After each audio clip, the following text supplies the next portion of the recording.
बन क्यों नहीं रहे? श्याम के होंठ सूख गए। वो कुछ बोल न पाया। उसने झूले को धीरे से जमीन पर रखा।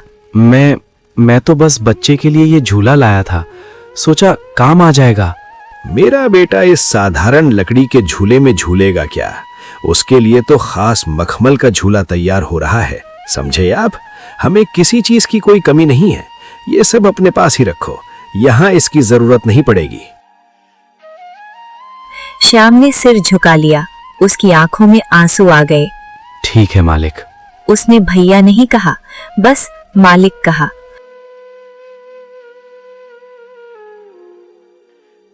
बाबा, हम खाना नहीं खाएंगे। सब लोग पंक्ति में बैठकर खा रहे हैं। मिठाइयों की खुशबू भी आ रही है। क्या हम थोड़ी देर रुक नहीं सकते? नहीं बेटा, हमें घर चलना है। यहाँ हमारा रुकना ठीक नहीं है। चलो, माँ इंतजार कर रही होगी। वो मुड़ा और गोपाल का हाथ पकड़ लिया। गोपाल ने मासूमियत से पीछे मुड़कर हवेली की रोशनी देखी। हवेली के अंदर ढोल फिर बजने लगे, हंसी फिर गूंज उठी। लेकिन बाहर एक भाई का दिल टूट चुका था। कुछ कदम चलने के बाद गोपाल ने धीरे से पूछा, बाबा, चाचा ने आपको मजदूर क्यों कहा? श्याम का गला भर आया। उसने जवाब देने की कोशिश की, पर शब्द साथ नहीं दे रहे थे। थोड़ी देर बाद उसने खुद को संभालते हुए कहा, बेटा, कभी कभी बड़े लोग अपनी इज्जत बचाने के लिए छोटी बातों को भूल जाते हैं। पर आप तो उनके भाई हो ना? हाँ बेटा, मैं उनका भाई हूँ, पर शायद वो अब मेरे नहीं रहे। उसकी आवाज टूट गई। वो रास्ते के किनारे बैठ गया, चेहरे को दोनों हाथों में छुपा लिया। वर्षों का दबा हुआ दर्द आंसुओं में बह निकला। बाबा, रो मत। मैं बड़ा होकर बहुत अमीर बनूंगा, फिर कोई आपको मजदूर नहीं कहेगा। नहीं बेटा, अमीर बनना जरूरी नहीं, अच्छा इंसान बनना जरूरी है। चलो घर चलें, तुम्हारी माँ इंतजार कर रही होगी। राधा दरवाजे पर खड़ी थी। जैसे ही उसने श्याम का चेहरा देखा, सब समझ गई। उसने पूछा, क्या हुआ? श्याम अंदर आकर झूला कोने में रख दिया, बैठ गया। कुछ पल चुप रहा, फिर टूटी हुई आवाज में बोला, आज धर्मपाल भैया ने सबके सामने कहा कि मैं उसका भाई नहीं, उसका मजदूर हूँ। मैंने कहा था ना, वो हमें बुलाना नहीं चाहते। मैंने सोचा था शायद भूल गए होंगे, पर वो तो हमें पहचानने से ही इनकार कर गए। आज मुझे लगा जैसे मैं सच में बहुत छोटा हूँ। गरीबी कोई शर्म की बात नहीं है, पर रिश्तों से मुंह मोड़ लेना, ये सबसे बड़ी गरीबी है। नहीं, छोटा वो है जिसे अपने खून के रिश्ते से शर्म आती है, आप नहीं।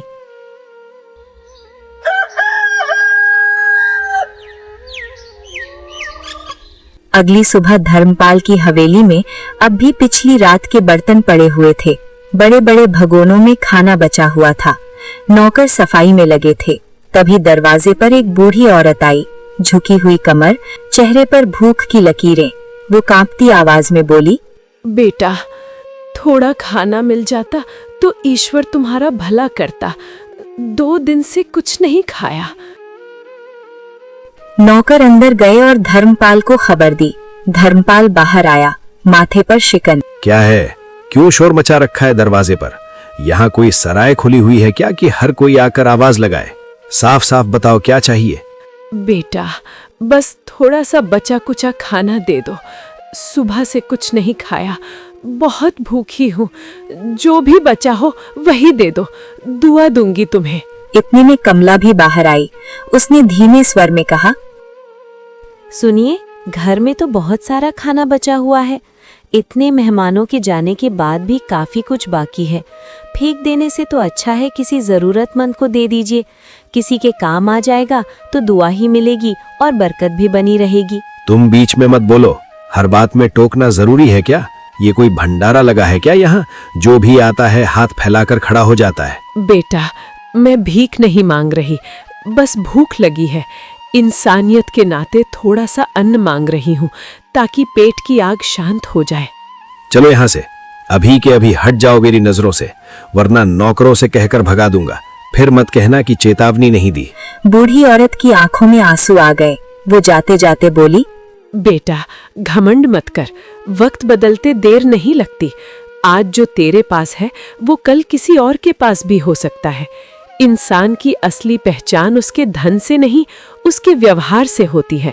इसलिए ऊंचा उड़, पर इतना भी मत उड़ कि जमीन और लोग ही दिखाई देना बंद हो जाए। धर्मपाल के घर से अपमानित होकर वही बूढ़ी औरत गांव के दूसरे छोर की ओर चली गई। धूप तेज थी, कदम लड़खड़ा रहे थे, लेकिन उसके चेहरे पर एक अजीब सी शांति थी। कुछ देर बाद वो श्याम की झोपड़ी के सामने पहुंची। उसने धीमी आवाज में पुकारा, कोई है बेटा? जरा दरवाजा तो खोल दो। मैं कब से यहाँ खड़ी हूँ, शायद मेरी आवाज अंदर तक नहीं पहुँच रही। बस एक पल के लिए सुन लो। राधा बाहर आई। उसने बूढ़ी औरत को देखा, थकी हुई, पसीने से भीगी, आंखों में विनती। मां जी, अंदर आइए, बैठिए। श्याम भी बाहर आ गया। बूढ़ी ने कांपते हाथ जोड़ दिए। बेटा, थोड़ा सा खाना मिल जाता तो। सुबह से कुछ भी नहीं खाया। पेट की आग अब सहन नहीं हो रही। मैं ज्यादा नहीं मांग रही, बस 2 निवाले मिल जाए तो दुआएं देती चली जाऊंगी। माँ जी, ये भी कोई पूछने की बात है? आप बैठिए। राधा, जल्दी से जो भी बना है ले आओ। राधा अंदर गई। घर में ज्यादा कुछ नहीं था, थोड़ी सी रोटी और दाल। राधा ने प्लेट में सब परोसकर बूढ़ी के सामने रख दिया। बेटा, तुम्हारे पास तो खुद कम है, फिर भी मुझे दे रहे हो। भूख अमीर गरीब नहीं देखती माँ जी। आज आप खा लेंगी तो शायद कल हमारा भी कोई ख्याल रख लेगा। बूढ़ी की आंखें भर आईं। बूढ़ी ने पेट भर कर खाना खाया। उसके चेहरे पर संतोष झलक रहा था। जाते जाते बूढ़ी ने अपनी फटी साड़ी के पल्लू से एक छोटी सी पोटली निकाली। उसने श्याम के पास में रख दी। बेटा, इसमें कुछ बीज है, इन्हें अपनी फसल में बो देना। याद रखना, मेहनत और सच्चे दिल से बोओगे तो पैदावार बहुत होगी। माँ जी, इसकी क्या जरूरत है? आपने आशीर्वाद दे दिया, वही काफी है। ये आशीर्वाद ही है, संभाल कर रखना। और वो धीरे धीरे आगे बढ़ गई। श्याम कुछ देर तक उसे जाता हुआ देखता रहा।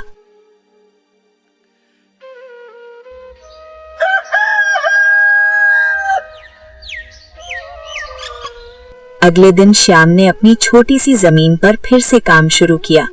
वो खेत में उतरा, मिट्टी को जोता, पसीना बहाया। उसने पूरे मन से वे बीज खेत में बो दिए। दिन बीतते गए। कुछ ही हफ्तों में खेत में हरे भरे पौधे उगाए, पहले से ज्यादा मजबूत, ज्यादा घने। श्याम हैरान था।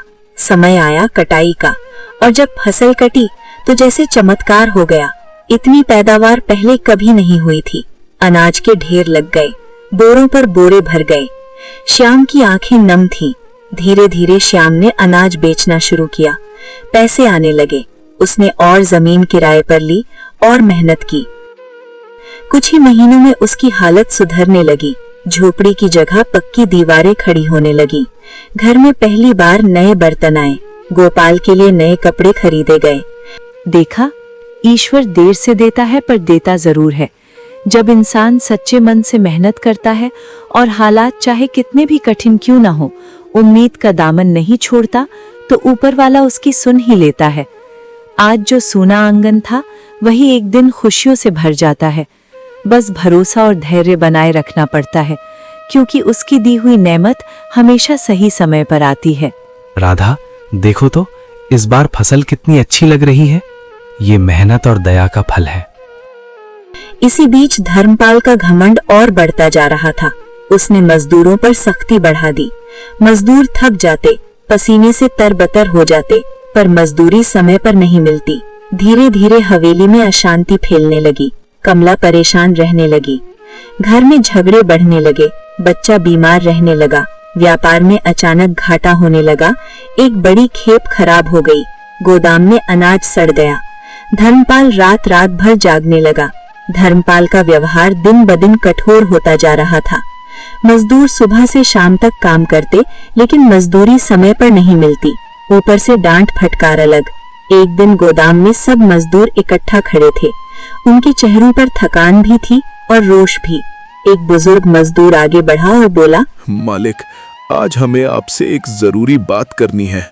कई दिनों से हम सब ये बात मन में दबाए बैठे थे।